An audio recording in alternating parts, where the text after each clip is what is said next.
الحمدللہ رب العالمین والصلاۃ والسلام علی رسولہ الکریم۔ آج ہم پڑھیں گے کہ نماز میں نمازی کے لیے کون سی چیزیں جائز ہیں، کیا کیا وہ نماز میں کر سکتے ہیں۔ ایک نمازی جب نماز میں ہوتا ہے تو کیا کیا اس کے لیے کرنا مشروع ہے، یعنی جائز اور مباح ہے کہ نماز میں ہوتے ہوئے یہ کام وہ کر سکتا ہے۔ عموم میں تو یہ جان لینا چاہیے ہر کسی کو کہ نماز یہ ایک ایسی عبادت ہے کہ جس میں بندہ اپنے رب سے سرگوشیاں کر رہا ہوتا ہے، اس لیے نماز میں خاموشی اختیار کرنا اور اطمینان و سکون سے پڑھنا یہ مطلوب ہے۔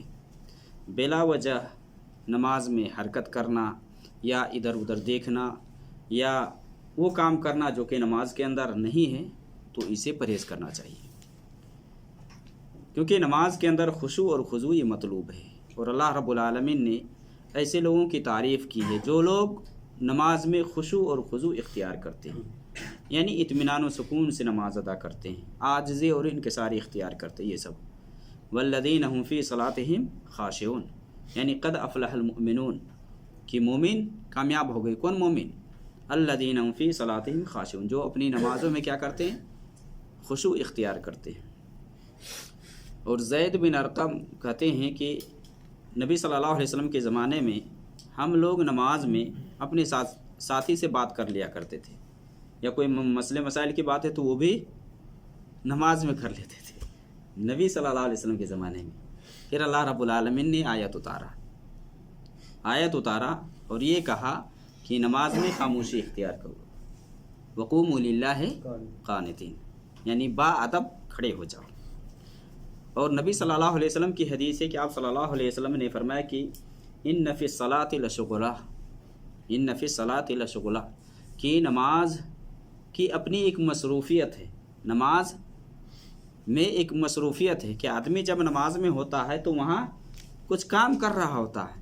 اور نبی صلی اللہ علیہ وسلم کی حدیث ہے نا جس میں آپ صلی اللہ علیہ وسلم نے فرمایا کہ نماز یہ تسبیح، تکبیر اور قراءت قرآن کا نام ہے، کہ آدمی جب نماز میں ہوتا ہے تو وہاں تسبیح کرے گا، تکبیر کہے گا، ہے نا، اور اسی طرح سے قرآن کریم کی تلاوت کرے گا، یہ سب ہے۔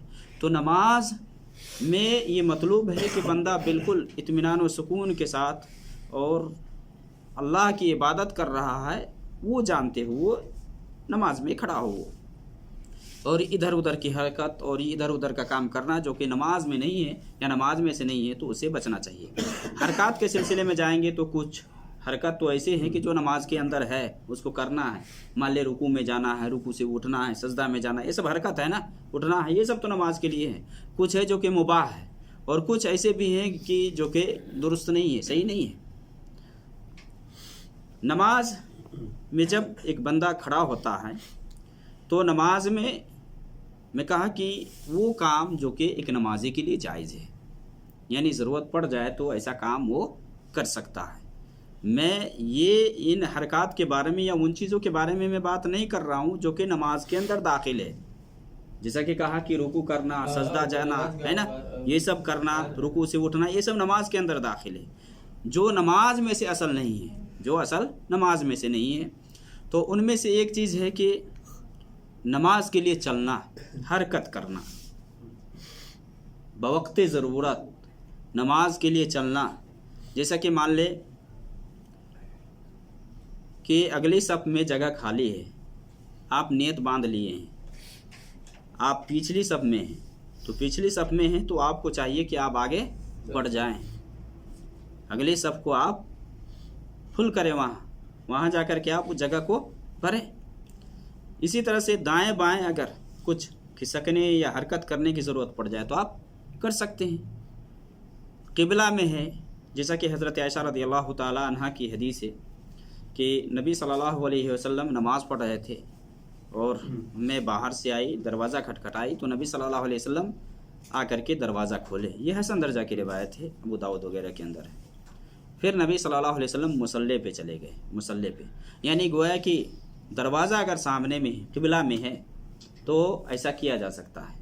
اب یہ نہیں کہ آپ بالکل قبلہ سے ہٹ جائیں، دوسری طرف آپ مڑ جائیں اور دروازہ کھولنے لگ جائیں، تو یہ درست نہیں ہے۔ قبلہ کے اندر یعنی قبلہ کے سامنے میں ہے دروازہ تو اس حساب سے کھولا جا سکتا ہے، اپنے آگے بڑھ کر کے مان لیں کہ اس کو کھول کر کے آپ اپنی جگہ میں آ جائیں، ہلکا پھلکا اگر کھسکنا پڑ جائے تو۔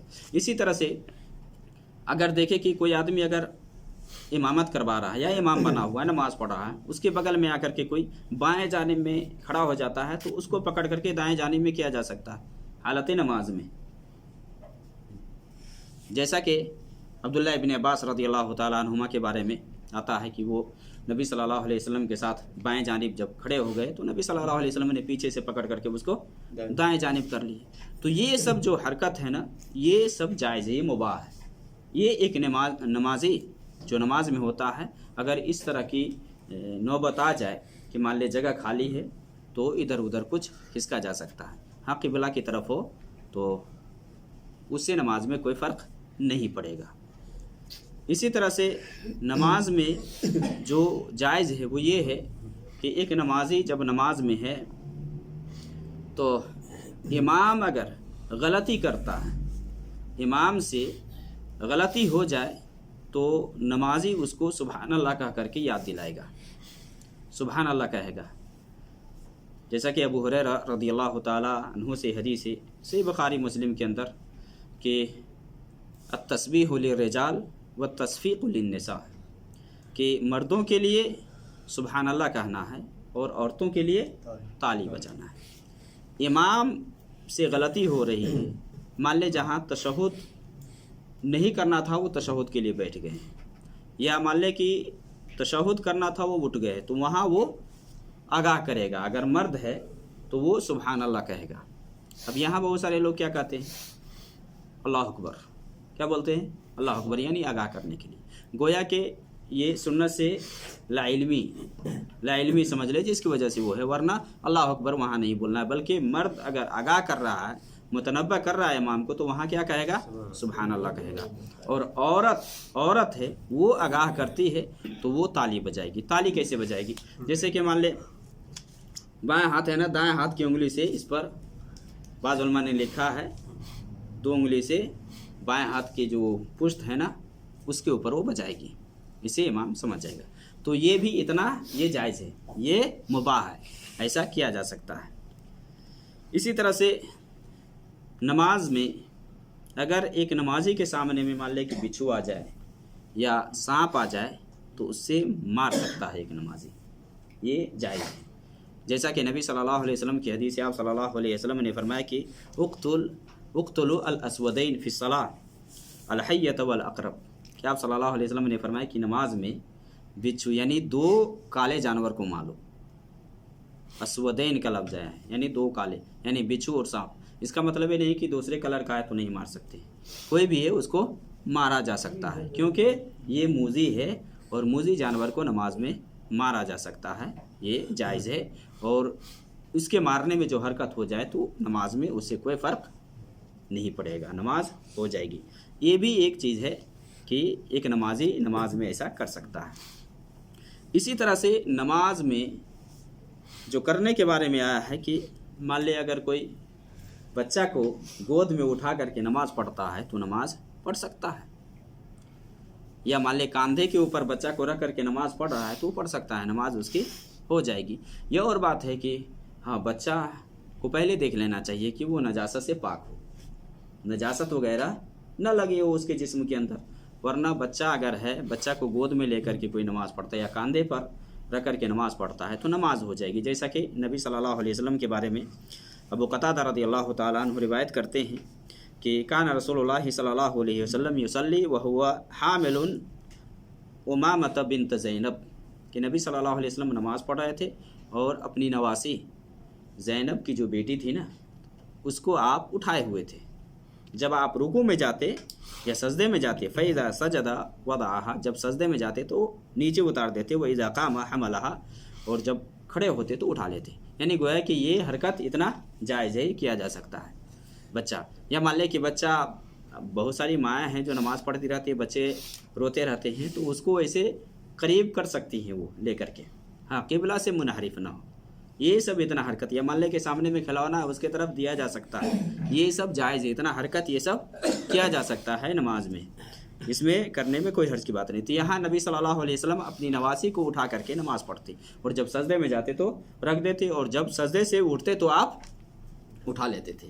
گویا کہ نماز میں ایسا کیا جا سکتا ہے. بچہ کو اٹھانا یہ زیادہ حرکت نہیں ہے, اتنا کام کیا جا سکتا ہے. اسی طرح سے نماز میں اگر ایک آدمی نماز میں ہے, کوئی سلام کرتا ہے تو اس کے سلام کا اشارے میں جواب دیا جا سکتا ہے. اشارے سے جواب دیا جا سکتا ہے کہ مان لے کوئی نماز پڑھتا ہے, کوئی آیا سلام کیا ہے, تو اس کے سلام کے سلسلے میں علماء نے 3 صورتیں ذکر کی ہیں. 3. ایک تو یہ ہے کہ ہاتھ سے اشارہ کرے. وہ ہاتھ سے کیسے اشارہ کرے؟ یعنی اس طرح سے اشارہ کرے یہ کہ یہ اوپر ہو اور یہ ہاتھ کا جو اندر کا حصہ ہے نا وہ نیچے ہو. اور ایک دوسری شکل ہے کہ انگلی سے اشارہ کرے, جس طرح کہ تشہد میں ہم اشارہ کرتے ہیں. اور ایک تیسری شکل ہے کہ سر ہلائے, سر کو ہلا کر کے ہاں وعلیکم السلام اس حساب سے نہیں کرنا, اشارے کی میں بات کر رہا ہوں. اشارے سے جواب دیا جا سکتا ہے. جیسا کہ نبی صلی اللہ علیہ وسلم کے بارے میں عبداللہ ابن عمر رضی اللہ تعالیٰ عنہ بیان فرماتے ہیں کہ میں نے بلال سے کہا کہ آپ نے نبی صلی اللہ علیہ وسلم کو دیکھا نماز پڑھتے, کیسے آپ سلام کا جواب دیتے تھے نماز میں؟ تو انہوں نے کہا کہ نبی صلی اللہ علیہ وسلم نماز میں کہتے یقول ہاکذا وبسط کفہ, یعنی اس طرح سے آپ جواب دیتے تھے. تو اشارے کی یہ شکل ہے, یا تو انگلی سے شہادت کی انگلی سے آدمی اشارہ دے یا چاہے سر ہلا لے, تو تینوں میں سے کوئی طریقہ آدمی اختیار کر سکتا ہے. اسی طرح سے حالت نماز میں ایک شخص ہے, کوئی باہر سے آ رہا ہے یا دروازے پہ آیا, اب نماز میں ہے تو کیا کرے؟ دروازہ کھٹکھٹائے تو وہاں کھانس سکتا ہے. وہ کھانسنا اس کے لیے یعنی بقدر ضرورت اضطراری حالت میں یا مالے کی مجبوری ہے کہ نماز میں ہے, کوئی دروازہ پہ آیا ہے تو وہاں آدمی کھانس سکتا ہے. کھانسنا کیا ہے؟ تنحنح علی, حضرت علی کہتے ہیں تنحنح علی. تنحنح کیا؟ ایسے کیسے؟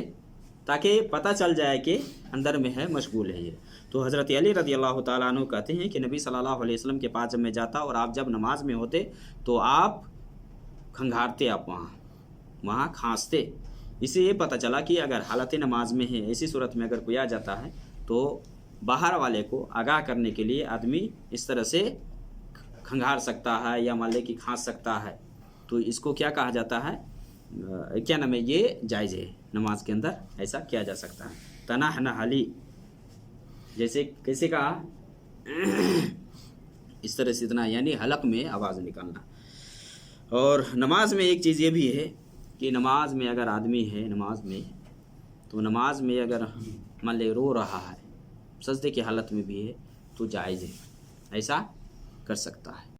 جس طرح کہ برتن میں پانی وانی ہوتا ہے کھولتا ہے نا, اس طرح سے آواز آ رہی تھی. وہ ہے کہ حالت نماز میں یا سجدہ میں اس طرح سے اگر روتا ہے تو اس سے نماز پہ کوئی فرق نہیں پڑے گا. تو یہ نماز میں یہ کچھ حالات ہیں جو کہ جائز ہے. اسی طرح سے نماز کے سلسلے میں کہ حالت نماز میں ہے آدمی تو اشارہ کر سکتا ہے. حالت نماز میں اگر کوئی آ جاتا ہے تو اس کے بنیاد پر وہ اشارہ کر سکتا ہے اس طرف یا اس طرف. کوئی اگر آ جائے تو اس طرح سے کہا جا سکتا ہے. جیسا کہ ایک مرتبہ نبی صلی اللہ علیہ وسلم عصر کے بعد نماز پڑھنے کے لیے گئے, اور آپ صلی اللہ علیہ وسلم عام طور سے عصر کے بعد نماز پڑھنے سے منع کرتے تھے. عصر کے بعد کوئی نماز نہیں ہے. تو ام سلمہ رضی اللہ تعالیٰ عنہ نے دیکھا کہ نبی صلی اللہ علیہ وسلم کو نماز پڑھ رہے ہیں عصر بعد. تو ان کی ایک لونڈی تھی, اس کو انہوں نے بھیجا نبی صلی اللہ علیہ وسلم کے پاس, اور ام سلمہ نے یہ کہا, بخاری مسلم کی حدیث ہے, کہ نبی صلی اللہ علیہ وسلم کے پاس جاؤ, نبی صلی اللہ علیہ وسلم ابھی نماز پڑھ رہے ہیں, اور جا کر کے جب وہ اشارہ کریں گے اگر نماز میں کہ سائیڈ ہو جاؤ, تو تم سائیڈ میں رہنا وہاں اور انتظار کرنا, پھر جواب لے کر کے آنا, اور جا کر کے یہ پوچھنا کہ آپ تو عصر بعد نماز پڑھنے سے منع کرتے ہیں, پھر آپ نماز پڑھ رہے ہیں عصر بعد, آپ خود نماز پڑھ رہے ہیں جبکہ دوسروں کو ہم روکتے ہیں, منع کرتے ہیں. تو وہ گئی, وہ جو خادمہ تھی نا وہ گئی, اور نبی صلی اللہ علیہ وسلم اشارہ کیے کہ تم وہاں رہو, اشارہ کیے نماز میں, تو وہ وہاں ٹھہری رہی. نماز کے بعد آپ صلی اللہ علیہ وسلم نے کہا کہ بنت امیہ, تم نے پوچھا ہے کہ عصر کے بعد نماز پڑھنے کے سلسلے میں, تو دیکھو میرے پاس بنو عبد قیس کے لوگ آ گئے تھے, وفد آ گئے تھے, جس کی وجہ سے میں ظہر بعد کی جو سنت ہے وہ نہیں پڑھ سکا تھا, وہی ہے جو کہ میں پڑھ رہا تھا۔ تو گویا کہ اسے یہ پتہ چلتا ہے کہ نماز میں اگر کوئی آ جائے تو اشارہ کیا جا سکتا ہے، حالت نماز میں اس طرف ہے یا اس طرف بیٹھو، انتظار کرو، اس طرح بھی کیا جا سکتا ہے۔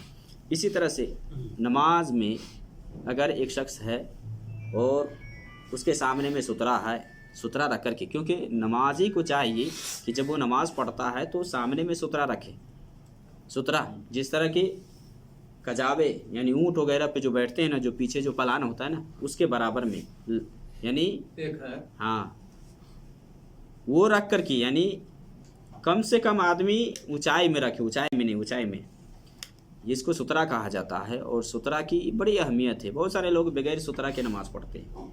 تو اگر کوئی سترہ رکھ کر کے نماز پڑھتا ہے، اس کے آگے سے اگر کوئی گزر رہا ہے سترہ کے اندر سے تو اسے روکے گا، وہ یہ جائز ہے نمازی کے لیے۔ حالت نماز میں مان لے سترہ ہے، سترہ کے اندر سے اگر کوئی گزرنا چاہتا ہے تو اس کو وہ روک سکتا ہے، جیسا کہ نبی صلی اللہ علیہ وسلم کی حدیث ہے کہ اگر تم میں سے کسی کے سامنے سے کوئی گزرے تو اس کو روکے، پھر بھی وہ نہ روکے تو اس سے قتال کرو، اس لیے کہ وہ شیطان ہے، فإنما هو الشیطان۔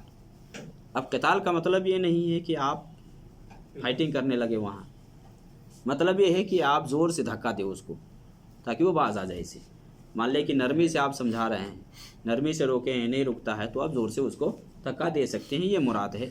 تو سترہ کے اندر سے اگر کوئی گزرتا ہے تو وہاں نمازی روک سکتا ہے، اور یہ نمازی کے لیے جائز ہے، اتنا کیا جا سکتا ہے۔ اسی طرح سے نمازی کے لیے یہ بھی جائز ہے کہ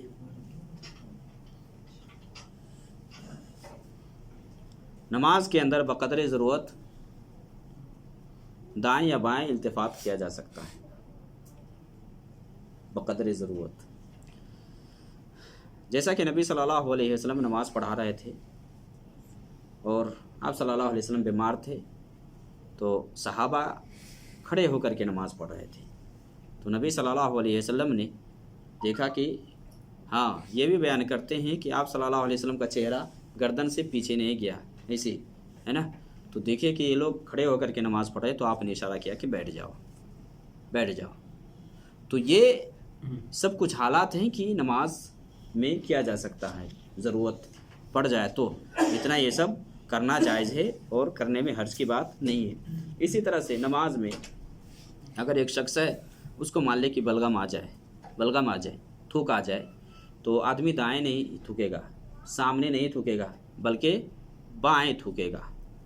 نبی صلی اللہ علیہ وسلم کی حدیث ہے نا کہ اگر تھوکنے کی ضرورت پڑ جائے تو آدمی سامنے نہ تھوکے، کیونکہ سامنے وہ اپنے رب سے گفتگو کر رہا ہوتا ہے یا باتیں کر رہا ہوتا ہے، سرگوشی کر رہا ہوتا ہے، سامنے مسکرب ہوتا ہے اور دائیں طرف فرشتہ ہوتا ہے لکھنے والے، تو بائیں طرف تھوکے، اور وہ بھی پاؤں کے نیچے تھوکے۔ اور یہ کب کی بات ہے، کس مسجد میں؟ یہ اس مسجد کی بات ہے کہ جس مسجد کے اندر مان لے قالین وغیرہ نہیں ہے، سجاد وغیرہ نہیں ہے، جو سجادہ وغیرہ جو ہے نا یہ ہے، یعنی پتھر ہے نیچے میں یا مٹی ہے، تو اس طرح سے آدمی تھوک سکتا ہے۔ لیکن ابھی مان لے کہ مسجد ہے جس میں قالین وغیرہ بچھی ہوئی ہے، تو اس میں تھوکنا ظاہر سی بات ہے کہ یہ اچھی بات نہیں ہے۔ یا تو آدمی تو مان لے مندیل وغیرہ، جیسے مان لے اب کسی کو چھینک آ جائے یا مان لے کہ کھانسی آ رہی ہے نا، تو آگے سے مندیل آدمی لے سکتا ہے، اتنا کر سکتا ہے، آگے بڑھ کر کے لے سکتا ہے، آگے میں ہے تو وہ مسئلہ نہیں ہے۔ تو یہ وہاں کی بات ہے کہ جہاں مسجد میں قالین وغیرہ نہیں ہے، یعنی بائیں طرف تھوک سکتا ہے یا پیر کے نیچے تھوکنا جائز ہے۔ تو یہ بھی نماز کی حالت میں ایک نمازی کر سکتا ہے۔ اسی طرح سے نماز کے اندر الحمدللہ کہہ سکتا ہے، کوئی خوشی آنے پر نماز کے اندر الحمدللہ کہہ سکتا ہے، جیسا کہ نبی صلی اللہ علیہ وسلم بلال کو کہے کہ تم اذان دینا، اور مجھے اگر آنے میں تاخیر ہو جائے تو ابو بکر کو کہنا نماز پڑھانے کے لیے، صحیح بخاری مسلم کی حدیث ہے۔ تو اذان ہوئی، نبی صلی اللہ علیہ وسلم تاخیر سے آئے، ابو بکر نماز پڑھانے لگے، ان کو کہے نماز پڑھانے کے لیے۔ جب نماز پڑھانے کے لیے جب گئے تو نبی صلی اللہ علیہ وسلم آئے، ابو بکر پیچھے ہٹنا چاہے، وہاں نبی صلی اللہ علیہ وسلم نے اشارہ کیا کہ نہیں تم نماز پڑھاؤ، ہے نا، تو وہاں ابو بکر نے الحمدللہ کہا، تو گویا کہ اس طرح کی اگر بات ہو جائے تو وہ مسئلہ نہیں ہے، اتنا کیا جا سکتا۔ اس کے علاوہ یعنی یہ سب تو اہم چیزیں ہیں جو کہ خاص کر عام طور سے جس کا ہمیں سامنا ہوتا ہے۔ یعنی حالت نماز میں ایک نمازی کیا کچھ کر سکتا ہے، کچھ آگے پیچھے دائیں پیچھے اگر کھسکنا پڑ جائے تو ایسا کر سکتا ہے۔ اسی طرح سے نماز میں لقمہ دینے کی بات آئے امام کو تو آدمی لقمہ دے سکتا ہے، لقمہ دے سکتا ہے۔ یعنی قرأت میں امام کی غلطی ہو رہی ہے، جیسا کہ نبی صلی اللہ علیہ وسلم نے عبداللہ ابن عمر کی حدیث ہے کہ عمر سے کہا کہ مجھ سے جب غلطی ہو گئی تو تمہیں یاد دلانے میں کیا لگا تھا۔ یعنی گویا کہ امام اگر ہے، امام سے غلطی ہو رہی ہے قرأت کے اندر تو مقتدی آگاہ کر سکتا وہاں، ہاں وہاں امام اگر چانس دے تب رک جائے تب، یہ نہیں کہ امام پڑھ رہے ہیں اور پیچھے سے دوسرا آدمی لقمہ دے رہا ہے تو ایسا صحیح نہیں۔ امام اگر چانس دے تو یہ کیا جا سکتا ہے، مان لے کہیں آیت بھول رہا ہے امام، کسی آیت پہ وہ رک رہا ہے اور وہاں چانس دے رہا ہے تو مقتدی کو اگر یاد ہے، اسی لیے ہے نا کہ جو جاننے والا ہے نا وہ امام سے قریب رہے تاکہ امام سے کہیں بھول چک ہو، قراتی میں ہو یا چاہے کہیں بھی ہو تو وہ اسے آگاہ کرے۔ تو یہ بھی کیا جا سکتا ہے نماز میں، اگر امام سے بھول ہو جائے تو یاد دلایا جا سکتا ہے۔ تو یہ سب کچھ چیزیں ہیں کہ مان لے آگے پیچھے ہونا، اسی طرح سے امام کو لقمہ دینا ہے نا، یا مان لے کہ بھول گیا ہے تو وہاں سبحان اللہ کہنا، عورت ہے تو وہاں تالی بجائے گی ہے نا، اسی طرح سے مان لے بچہ کو اٹھانا یا سانپ بچھو کو مارنا، یہ سب کام ہے۔ اس کے علاوہ بھی کچھ چیزیں ہیں کہ بقدر ضرورت کیا جا سکتا ہے۔ کیا کہ مان لے کہ لائٹ چلی گئی تھی، اب جماعت شروع ہو گئی، اب پنکھا نہیں چل رہا ہے نا، اب سارے نمازی پریشان ہیں، سامنے میں اگر بٹن وغیرہ ہے تو سوئچ آپ دبا سکتے ہیں، چالو کر سکتے ہیں، اس سے کوئی فرق نہیں پڑے گا، یعنی نمازی کو آپ آرام پہنچا سکتے ہیں، اتنا کم ہے۔ ہاں پہلے یہ کہا کہ قبلہ سے الگ نہ ہو، دوسری طرف میں نہ ہو، قبلہ سے دوسری طرف میں نہ ہو۔ تو حالت نماز میں اس کے علاوہ اور بھی کچھ چیزیں ہیں جو کہ مباح ہے، تو اتنا ہلکا پھلکا اگر حرکت کرنا پڑ جائے بقدر ضرورت تو آدمی کر سکتا ہے، اس سے نماز پر کوئی فرق نہیں پڑے گا اور نماز اس کی ہو جائے گی، اور یہ سب جائز ہے، یہ سب جائز ہے۔